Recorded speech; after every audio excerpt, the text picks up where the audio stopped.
Welcome to a Season of Caring podcast where there's hope for living, loving, and caring with no regrets. This is Rayna Neises, your host, and Karen Weaver, your co-host. And today we're going to talk a little bit more about April McCollum and her interview. I found it so interesting when I ran across her as an author who creates coloring books. Sounds a little unusual, I think, but I love that she really deals with grief in a different way. Yeah, I totally agree. I mean, I love her creative way of being. And a coloring book, it's so simple, but it's powerful. And I remember when I had a coworker who actually purchased a coloring book for me, an adult coloring book, and gave it to me.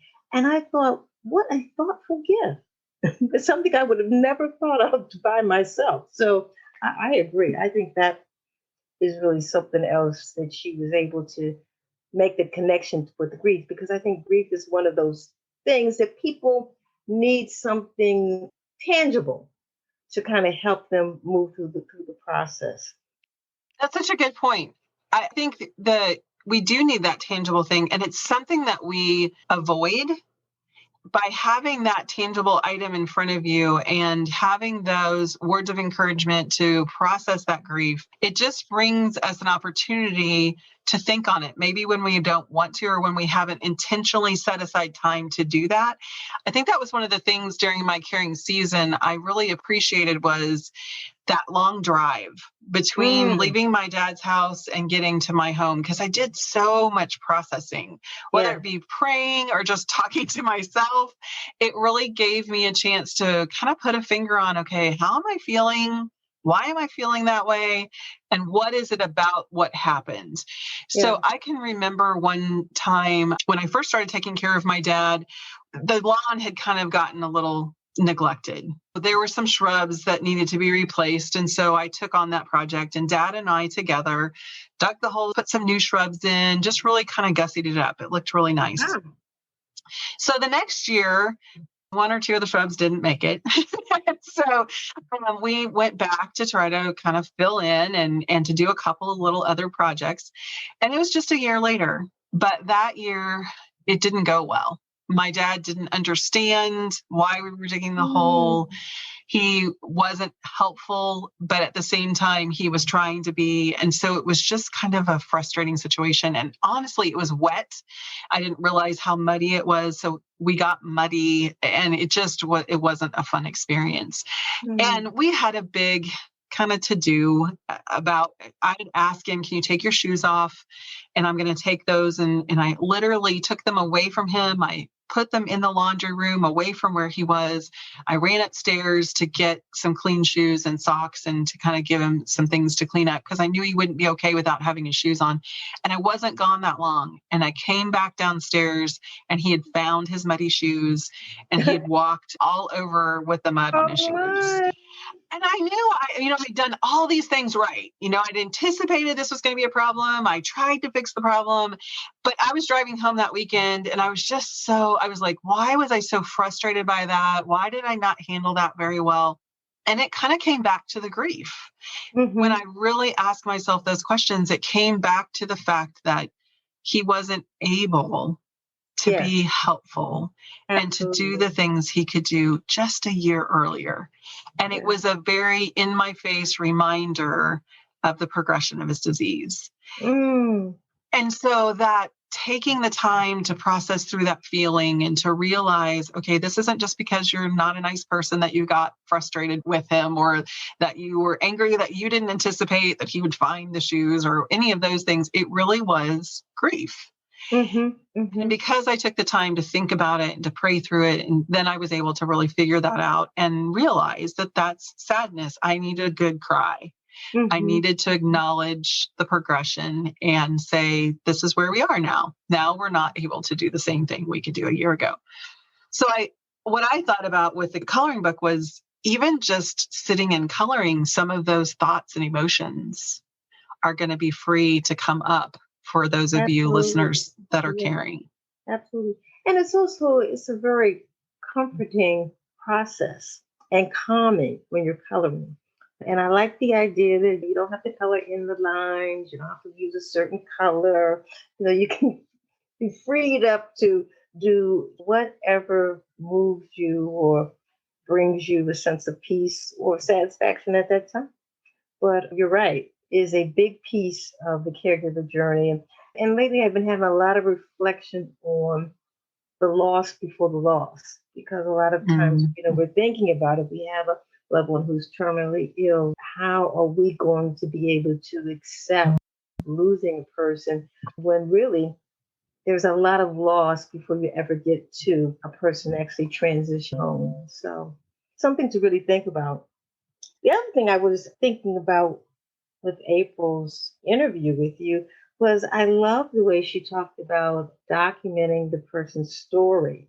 And I often have to laugh about how I find that when we have people that transition, then all of a sudden we get this interest in trying to find out how their connection connects with our family history, what it means. We have questions that are unanswered, and we don't really take the time to find out as much as we can while the person is living. That I think is a good practice for everyone. And I think it's helpful to the person that you're caring for because you're showing some interest in their story. I had found that just in my time with my dad that I have found out things that I never knew before. I mean, my middle name is Renee, and I always thought my godmother named me. And he said, no, your mother's name was Irene, and we just took the I off. And that's how we got Renee. And I'm like, really? So, I mean, it's amazing what you can find out when you have conversation with people Mm. and ask them, how did this come to be this way? So I certainly would encourage folks to document the story as they go along. Yeah, it's so important because they're gone. I'm young to be orphaned, but I am. And having both parents gone, there's definitely been some of that in our family of just those sharing the stories and finding out more, especially because my parents seemed to not talk about life before we were born. And my Mm-hmm. mom and dad were actually married 17 years before my sister was born. So they had a whole long life, but they just didn't talk a lot about it. We were the most important thing, and that's kind of what they talked the most about. So I think reminiscing is such a great thing for people, especially who have dementia. It does really comfort them and help them to be able to reminisce. But I also think that, like you said, it just brings value because not everybody knows those stories. So learning those things. I recently ran across a technology thing that might be something our listeners are interested in. It's called Storyworth. It's a process where you sign up with them and they send you a prompt to write about every week Wow. for 52 weeks. And at the end of your 52 weeks, then you receive a hardbound book with all your stories in it. Wow. I love it. Yeah, isn't that great? So you could do that for grandchildren, for your children, for yourself. Enjoy passing that book along. There's different kinds of prompts that they can send you, but it's a great resource that you might check out, listeners. Again, that's Storyworth, and we'll note that on our notes page so you can find that resource yourself. But it looks really interesting. Excellent. Excellent. The other thing I was thinking about, you talking about stories. I mean, I'm sure as caregivers, we all have stories when there are times, as you were saying, that don't go well or that make you sad.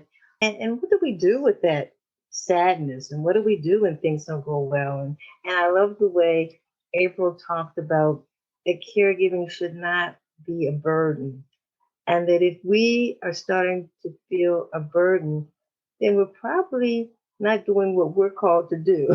There are probably some things that we need to find other people to do who may be more gifted to take over that task for us. And also, it's definitely a time and an opportunity when we need to pray and really turn it over to the Father because He has given us this journey, He has given us this assignment. And there's no way that we can think that we can do this on our own without some divine help, for sure. For sure. And so many times the word burden comes up whenever I hear caregivers, and it's a perspective. Yep. It's a mindset. We're taking on something when probably trading off is better what needs to happen. It's a season that we need to take on some things we haven't done before. But in order to do that, we need to let go of some things too. Because if we Absolutely. just keep adding and adding and adding, we can't do this. There is no way. Yeah. And so I think it's important to really examine what is it that you're feeling like is a burden and why. And is it Yes. really a burden, or is it something you need to look at a little bit differently? Because like you said, those shared moments are not going to happen if you don't spend time with your loved one. Right, right, right, right. And when you talk about letting go, I think that is one of the hardest things to do because I think it's just human nature that you don't want to make the shift that you need to make in order to do what you're called to do. Mm-hmm. And it certainly is a mindset to really ask yourself, how is this serving me to continue to try to do everything? There has to be another way. And what does that look like? And who do I need to get involved in this process to help me on this journey? It's not my journey alone. It involves a lot of Exactly. people. And we're actually preventing people from contributing when we don't offer to give some things up so that others can share and be a part of this season. So important because that team, it is a blessing for other people to be able to be around your loved one.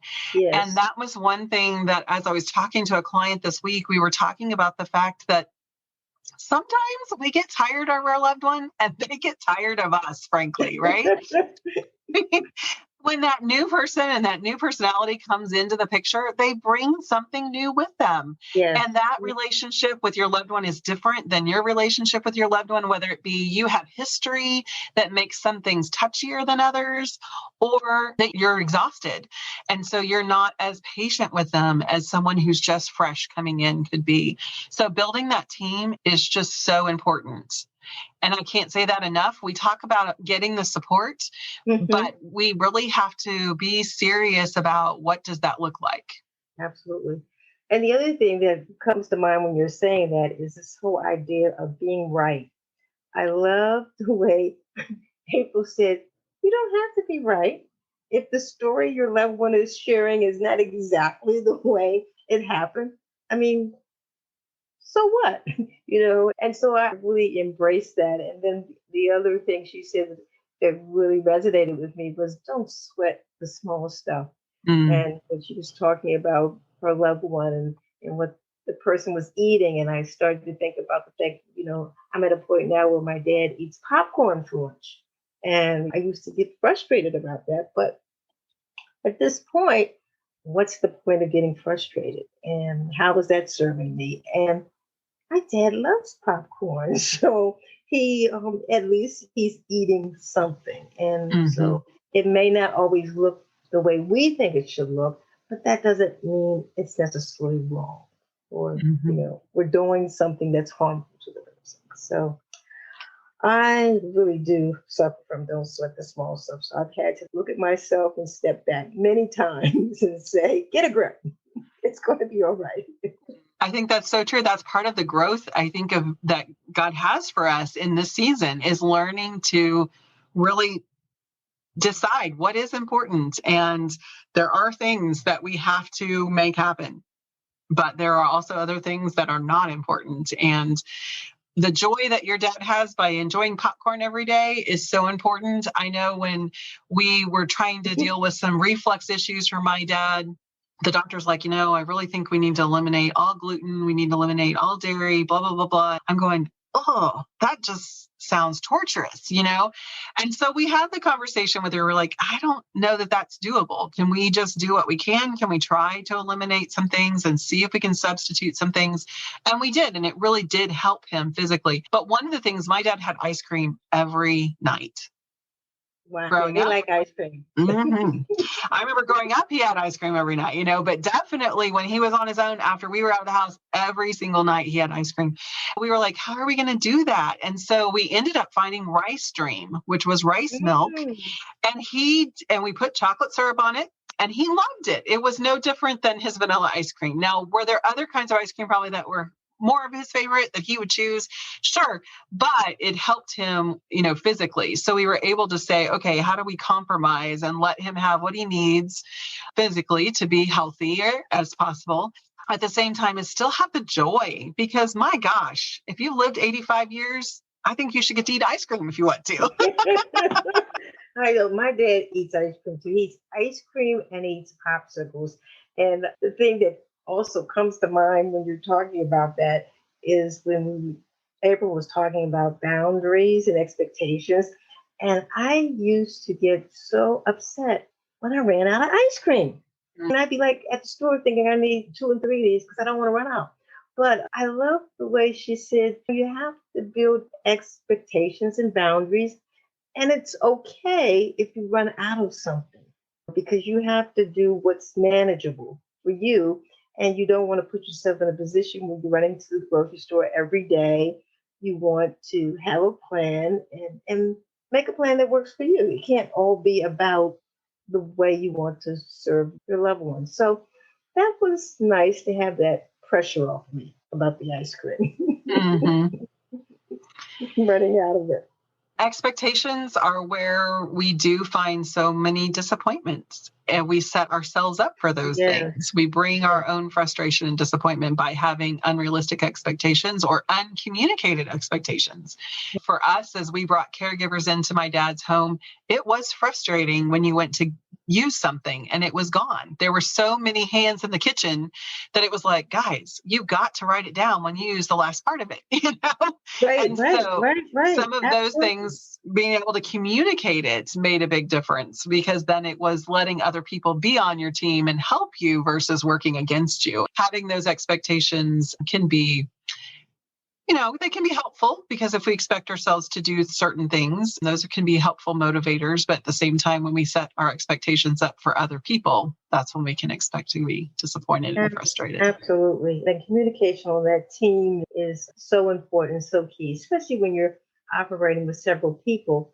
And then I think the other thing that makes it challenging is when you have a loved one who is suffering from a mental health condition, then our expectations have to change too, because that person is not going to be able to really understand all the time in the way that they would understand in the past. But I think when all was said for April, when she talked about the risk of loving and just the fact that this is an opportunity for us to serve in our season, and just putting ourselves into this role. And I think of it in terms of thanking God for the opportunity. And He has really freed up many things for me to make it possible for me to be a caregiver to my husband and my dad at the same time. But what if we don't take that opportunity to just love in this way and really put it all out there on the line, do the best we can, and really ask for help and utilize the resources that are available to us, because there are still many resources available out there, for sure. Definitely. And that just reminds me, great love brings great loss. Yes. But we often stop there and forget that there's also great gain. Yes. And being able to love well and be able to look back on the season and have gains and realize how our character's grown, how our relationships have changed, all of those valuable things that we get because of the things that we're able to do in this season makes us have a chance to look back with no regrets. And that's one of the things I'm really passionate about, is realizing you can look back at this season with no regret. Absolutely. And that's what you talk about in your book. Yes, I'm so excited. It's coming. We can pre-order the book now. I will be in bookstores in June, but No Regrets, Hope for Your Caregiving Season is just me being able to share my stories and things that I learned in my caregiving season to help encourage you to be able to have a season that you won't have regrets when it's over. And listeners, I've had a peek at it, and you don't want to miss it, because if you are a caregiver or if you know someone who is in the caregiving season, then you definitely want to share Rayna's book with them. So well, thank you. Highly recommend it. So teams are something you're going to hear a lot about, and I've actually developed a caring quiz, and it is all about learning about your caring style and how to build teams to really meet your needs within that season. So listeners, I'd love for you to check it out. It's at caringquiz.com. And you can just pop on there and answer about, I think, 20 some odd questions and end up learning a little bit more about your personal caring style. So I'd love to invite you to do that today. Also, April gave us a copy of her coloring book, and we would love to be able to pass it on to you. So listeners, pop onto our Facebook page, A Season of Caring for an Aging Parent, and you will find this podcast information available. Comment on that post, and I will randomly draw the winner. And then I will private message you and get your address to be able to send that out. I can't wait to be able to share that with you. It was such a blessing to have April give us a copy of that to be able to pass along. That's great. You don't want to miss that.